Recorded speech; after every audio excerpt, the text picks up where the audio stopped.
Welcome back, listeners, to the BizBlend Podcast, where we strip away the highlight reels and get into the messy, unfiltered truth about building a business on your own terms.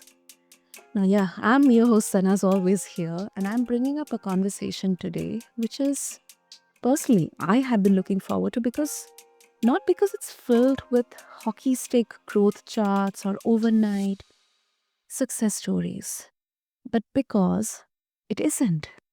We are sitting down with Katharina Huang, who walked away from a career as a machine learning data scientist during COVID to become an indie author of travel adventure puzzle game books. You heard that right, listeners.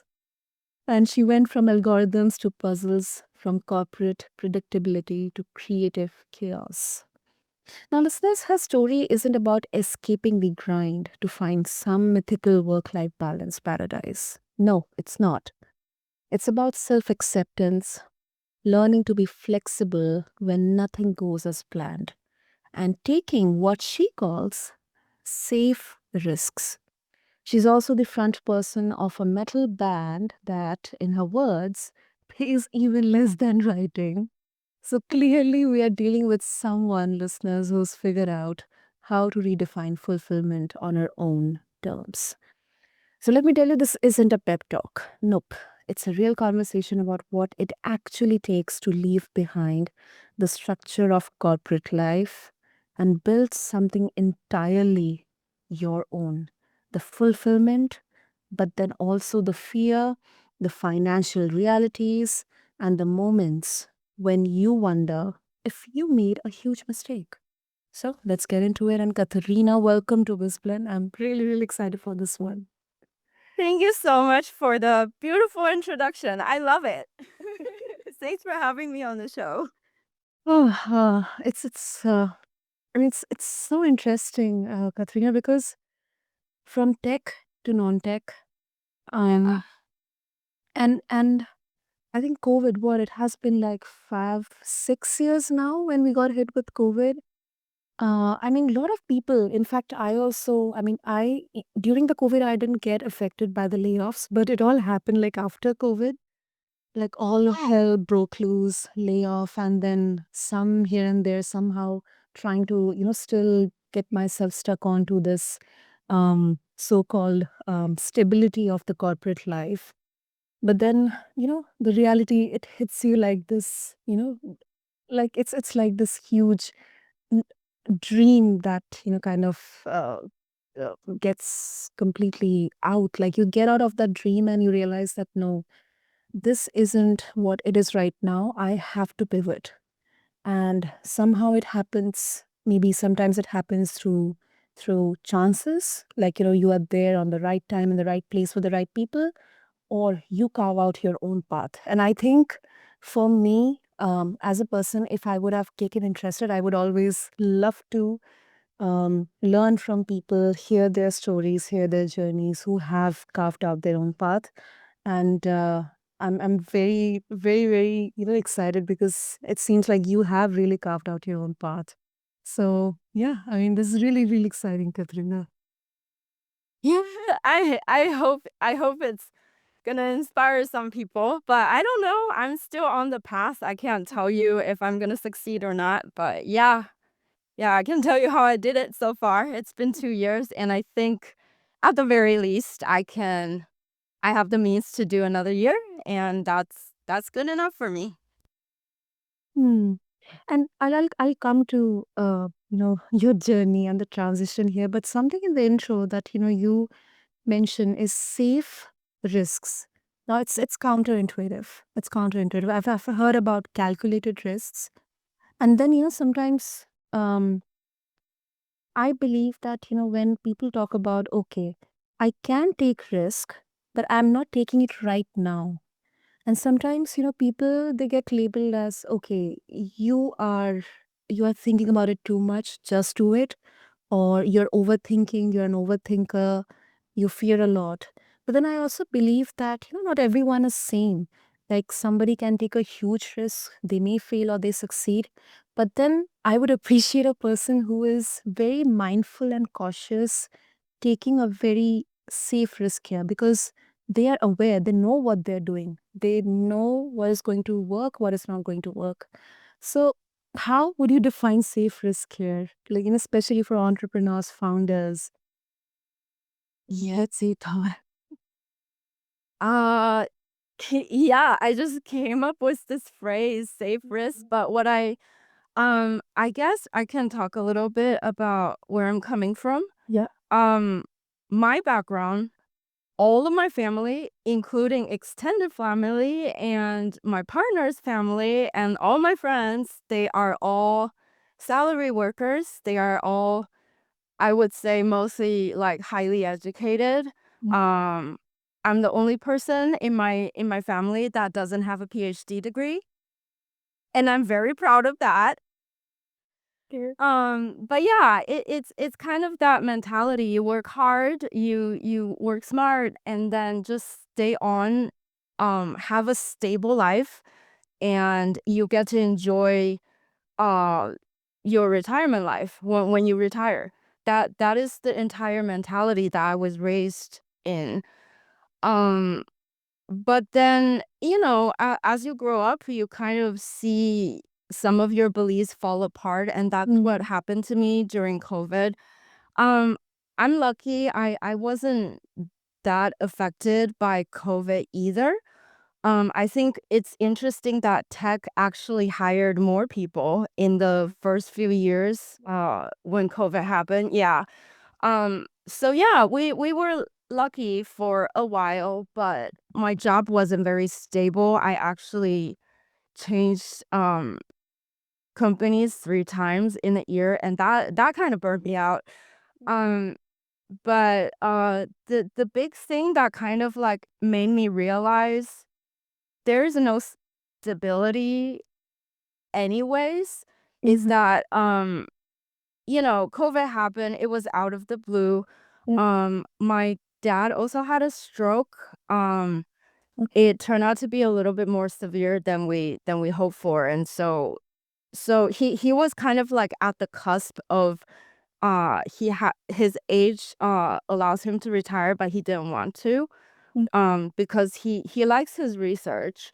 Um but then right around this time he had this stroke, and now a lot of his abilities are hindered, Yeah. and so he had to retire.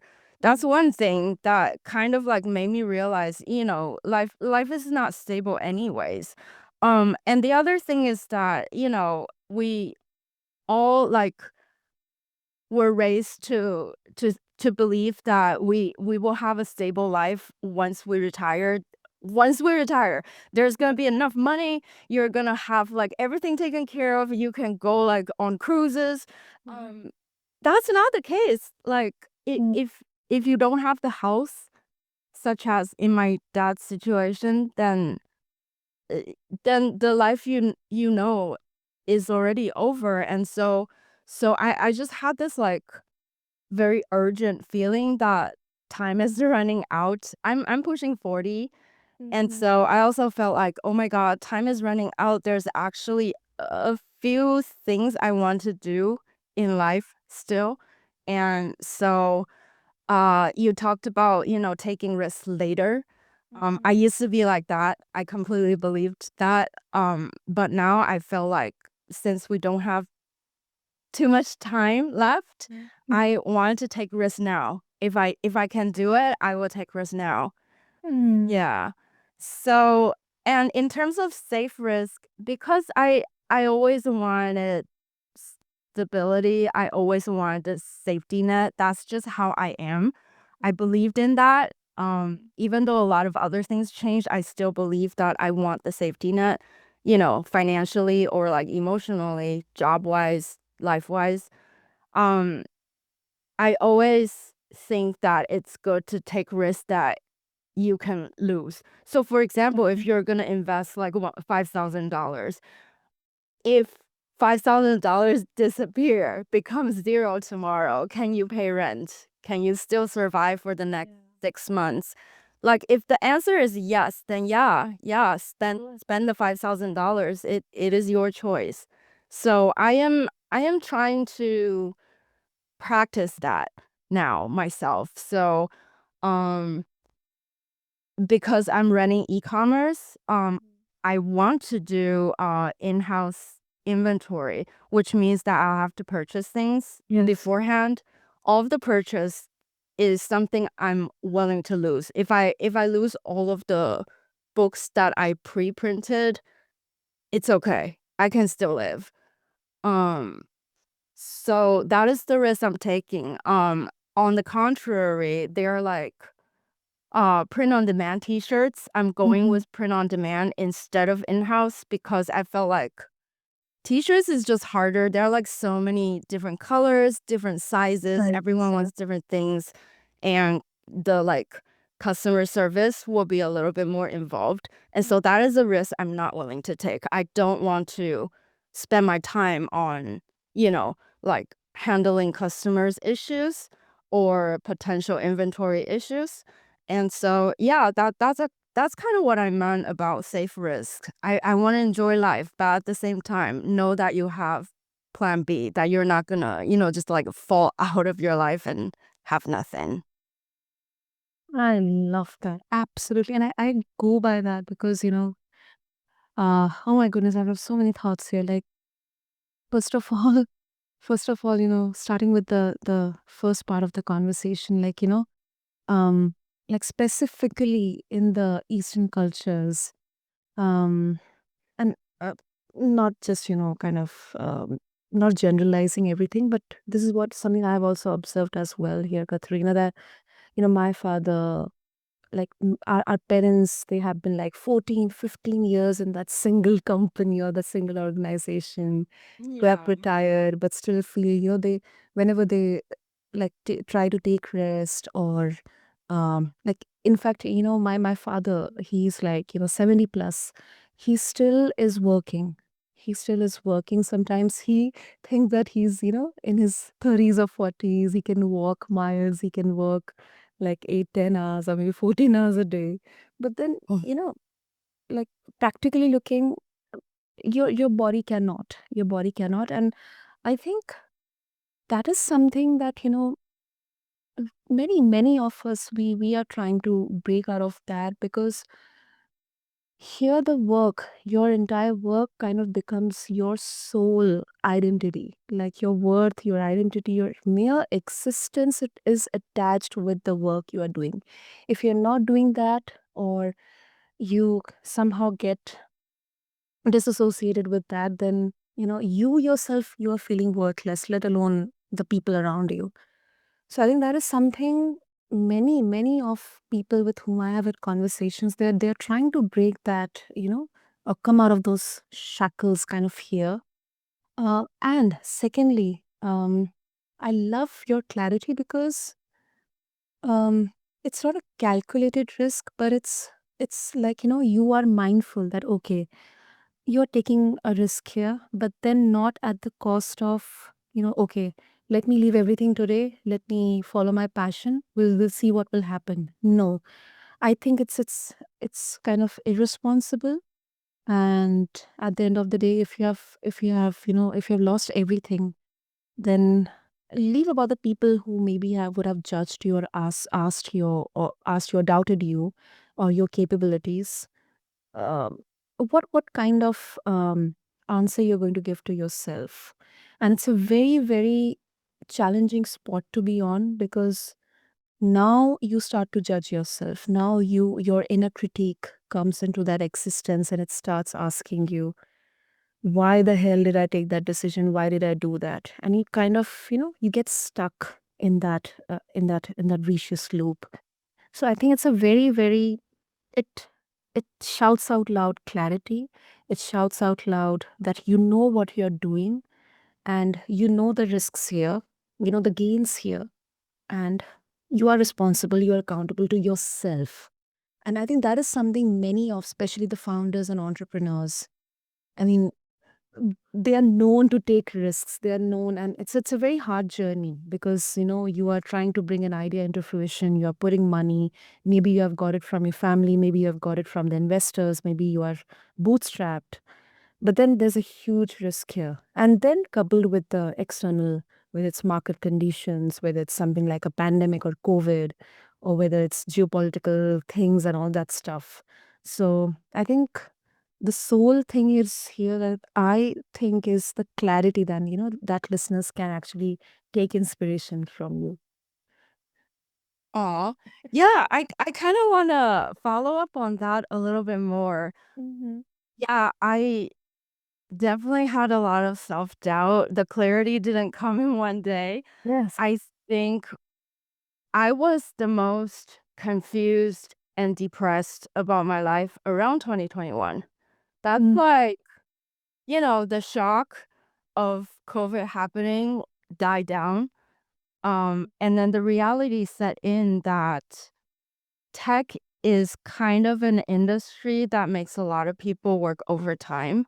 Yeah. And I was in that position where I felt like my partner has to go to work because he Mhm. he was always an essential worker. Okay. I was the only person staying at home. And then it just like very organically became, my life is both chores and work. Hmm. And then our company structure kind of was shifting as well because everyone started, just like working from home. There became more meetings, I would say. I don't know if like other people felt that way, but like for me, um, I was working from home part-time way before Okay. COVID, and so I felt a big shift. Um, I loved working from home before COVID, and then after Mhm. COVID, I just feel like, oh my gosh, like there's nonstop like Slack messages and then meetings, and then my 8 hours is gone, and then like I have to, like scramble to work on my actual projects after the 8 hours when I have to like make dinner, when I have to do other chores, the cat is yelling for dinner. And I just feel like honestly, I'm not alone in this when I say I felt like we were dealt a hand that's just bound to lose. Like it's impossible to handle so many things in 24 hours unless you don't sleep or unless you don't have family. But I want family. That's my choice. And so I had to figure out a way to make it work. Took me a very long time because I actually decided to stay on in the tech industry for 2, 3 more years to save up more money. Um, yeah, finance is a big thing, especially in Yes, California. yes, Yeah. it is. So I had those few years to think about what I need, and my conclusion is I need to leave the tech industry. That is my one clarity. And a lot of people think that, oh, I left the tech industry to chase my dream, which is becoming an indie artist. It actually didn't happen that way. It is that I got burned out. I knew I had to leave. And after I decided to leave, I was trying to think of ways that can sustain both my happiness and my finance. And so the indie artist came about that way. Um, Mm. yeah, so I think clarity came about when I'm really willing to let go something very big that I have achieved, which is, a really good position in tech. Mm. And the other thing is, yeah, kind of what you said before, self-acceptance, knowing who you are. I am continuing to learn who I am. In the past, I think my identity is very much academic tied, but nowadays I felt like I am no longer embarrassed to tell people that I left tech to become an artist because in the world of AI, creativity is actually one of the most important things. Even when I was working in tech, when you're writing code, AI can help you write code, but only you can design what is a good code? What is efficient? Mhm. How you want to package, different functions. Um, those design decisions came from human. And right now I'm just using these originalities in different ways. For example, in my books, I want to expose everyday people to other countries, to how like there are different voices in other parts of the world, and I want to find fun ways to integrate that into my book without having people felt like they were being taught something. And I think those creativity and originality needs to be valued more, especially now that everyone is kind of fearful of AI.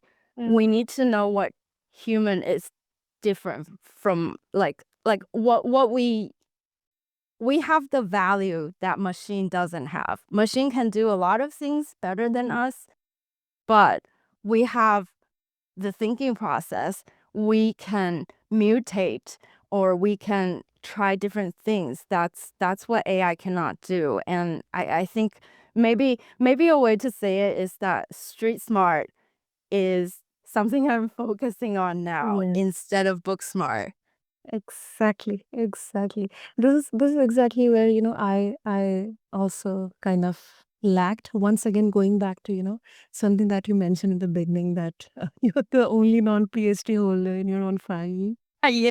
And and I swear, I mean, sometimes I do get frustrated because I have just one degree, and I see like people having dual degree, three degrees. I mean, they're getting, oh my goodness, is it absolutely like, your worth is equivalent to your degrees? Is that okay? Fine. It's really good that, because yes, education degrees, they give you that head start to begin with. But then at the same time, I think let's not just singularly focus on the degrees.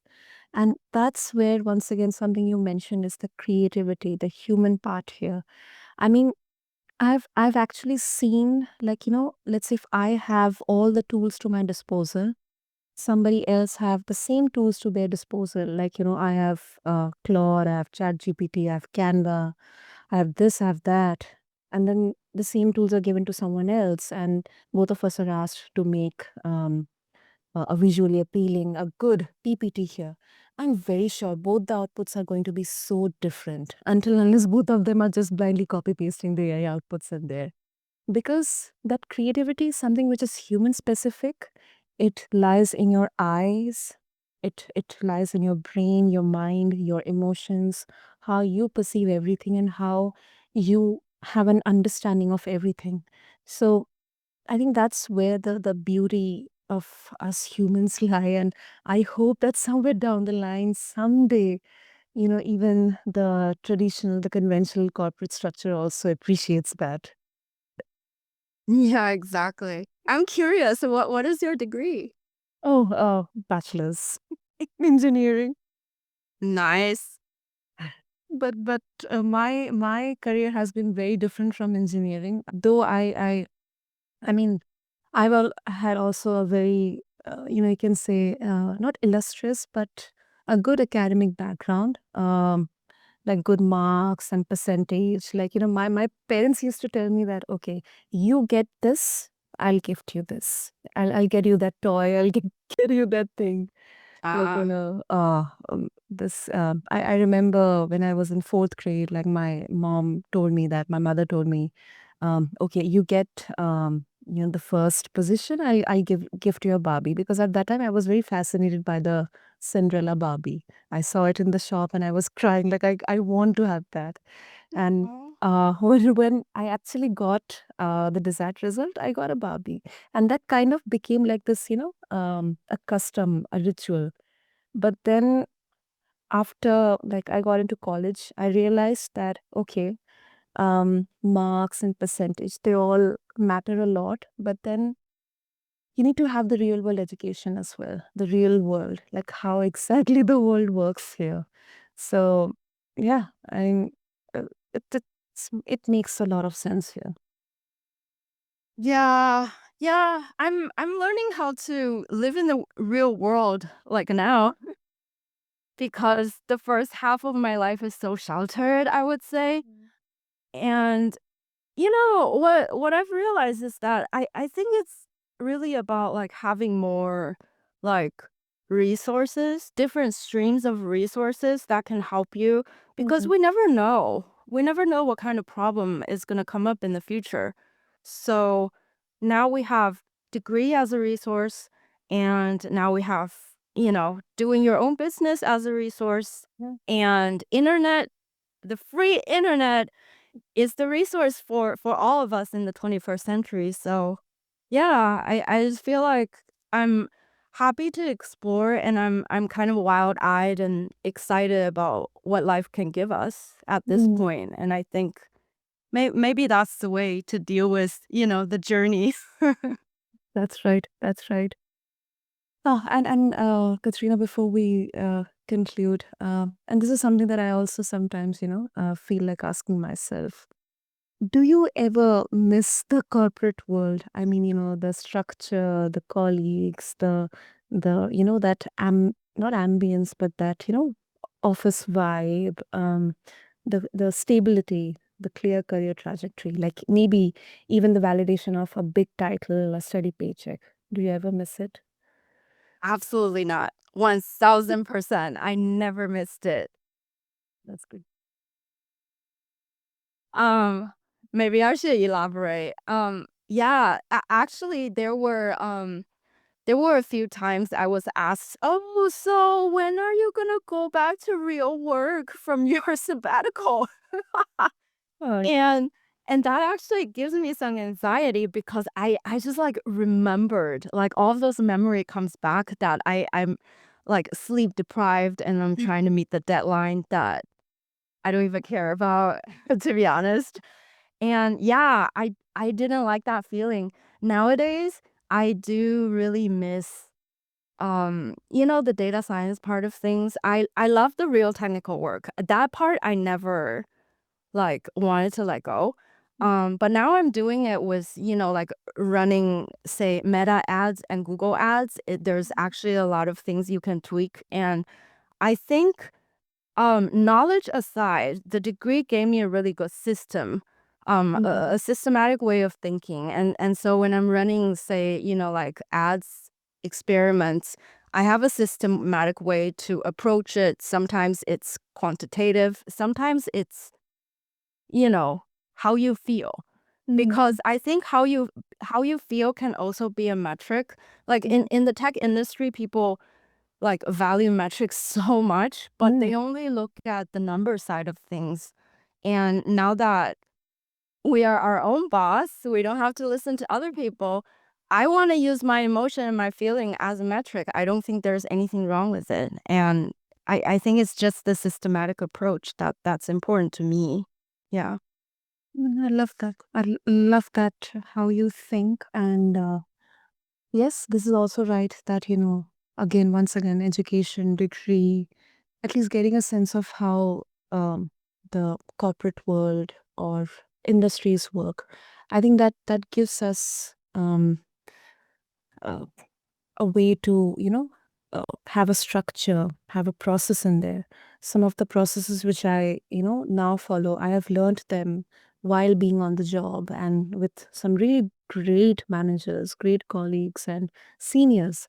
So, yeah, I think it's really, really, interesting to get a taste of both the worlds here, Katharina. So, unfortunately, we have to wrap this up. But of course, I'm very sure our listeners will have lots of questions and thoughts and opinions, and maybe they would love to seek some wisdom from you as well. So, for that, how they can reach out to you, how they can connect with you. Yeah, so my one-stop shop is on my website, vegoutvoyage.com. Mhm. I'm actually kind of updating it a little bit. I think my new like 2.0 website is gonna come out in 2 weeks ish. Yeah, so just look up vegoutvoyage.com. You can email me. You can find my stuff. I would love to talk to you guys.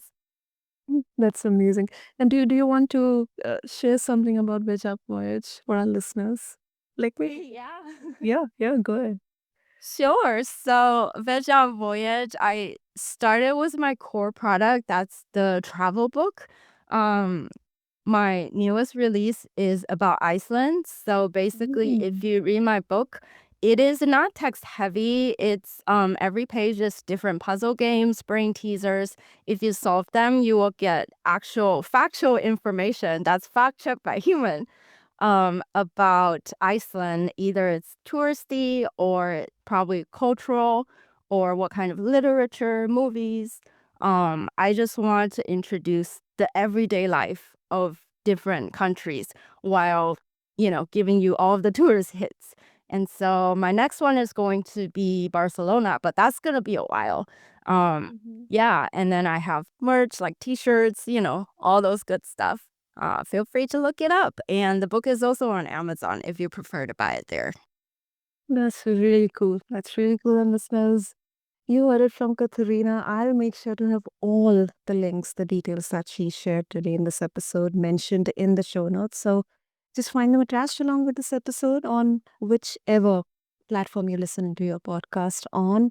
And listeners, what a conversation it has been. I mean, that's Katharina Huang, an indie author, former data scientist, metal band frontwoman, and someone who's figured out how how to build a life around joy and flexibility, even if it doesn't come with a corporate benefits package. So, if you take one thing from this conversation, let it be this: taking risks doesn't mean being reckless. And fulfillment doesn't mean being happy all the time. It means being honest about what you're willing to trade, what you need to thrive, and what version of success actually matters to you. Not to LinkedIn, not to your parents, not to the algorithm, just you. So, if this conversation resonated with you, or if it made you maybe a bit uncomfortable in a useful way, send us your thoughts. Follow us on all the platforms. We are on Spotify, Amazon Music, Audible, Apple, everywhere. And until next time, keep tuning into BizBlend. This is your host Sana signing off.